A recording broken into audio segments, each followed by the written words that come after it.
it all began with a study group that was looking at what I think is one of the best reports, ecumenical reports, ever to come out. It was called God's Reign and Our Unity. It was an Anglican United Reformed Church production. And I remember teaching it when I was teaching in a theological college and thinking it was absolutely brilliant at the time. A little group was set up to study that, and I think between about 2007 and 2011, that group met, came up with various recommendations, and then ceased to meet in 2011.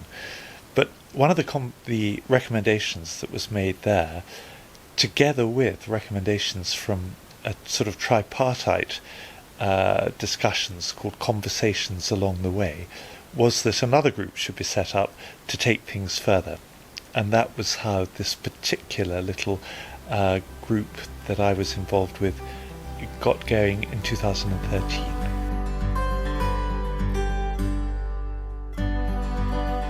There were 9 of us altogether.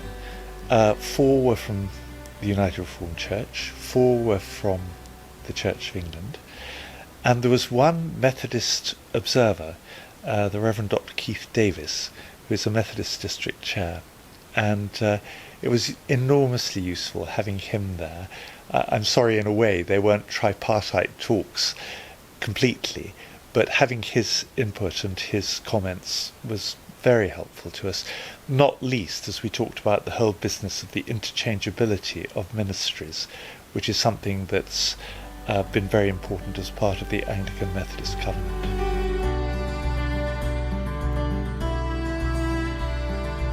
I mentioned some of the earlier discussions that had taken place, out of which our group emerged, and some of the things that they had mentioned and which they thought needed to be taken further were the things on which we focused. And they included ecclesiology, that is, our understanding of the church and how we make decisions, interchangeability of ministries and what form that might take and how it can begin to come about, and the whole business of denominational identity and what that means in an ecumenical context.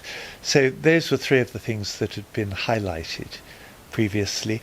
We were happy to pick up on those because they seem to us to be some of the things that we most need to consider at the moment as we engage in mission together.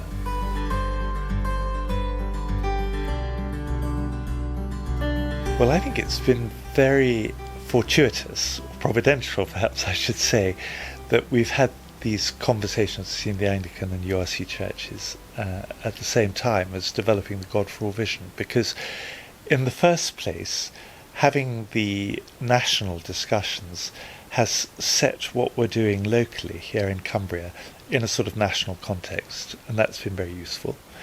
It's also stimulated the discussion about the interchangeability of ministries, which is taking place, for instance, in our General Synod in the Church of England already. And I've been able to mention that on the basis of our report, and we will be having a further discussion about the report, I hope, in General Synod, and I'll be able to pick up some of the Cumbrian stuff. But also, it's been useful as a sort of theological undergirding for some of what we're doing here in the county, and some of the theology that we've been thinking through and been helped with various other speakers has been very useful for stuff we've been able to discuss and to get on with here in the county.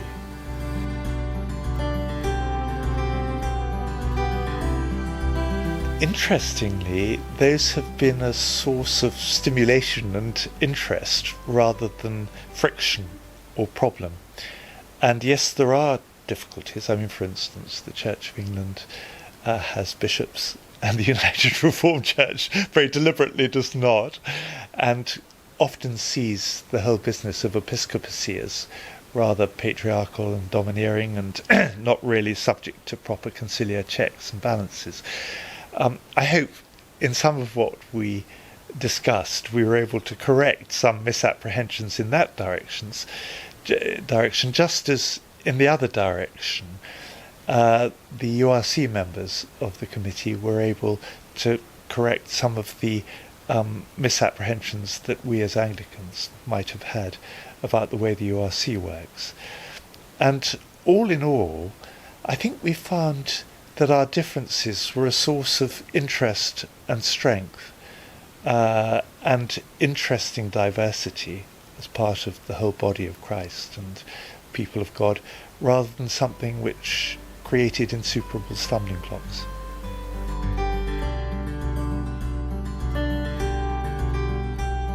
The proposal is that another group should be set up.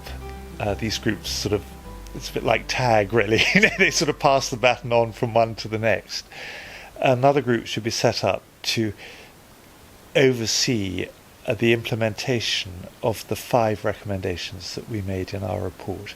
We deliberately kept the recommendations to a minimum. Often you get reports with sort of 60 or 70 recommendations. That's absolutely hopeless.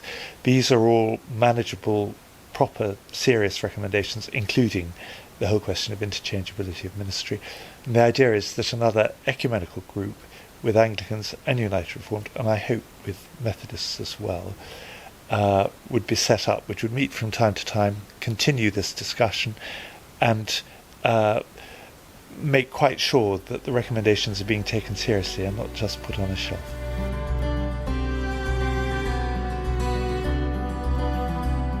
We all got on tremendously well on our committee and thoroughly enjoyed the conversations that we had, and I can categorically say that that's also the case here in the county. The church leaders get on very well, and that's been the relationships there have been a key factor in the development of God for All and our ecumenical county.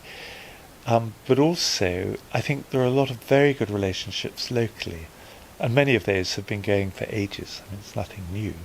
And where they have been going for ages, those are the places where mission communities are beginning really to take off, and people have already been engaging in mission together, and are discovering that that's the basis for structural change rather than the other way around.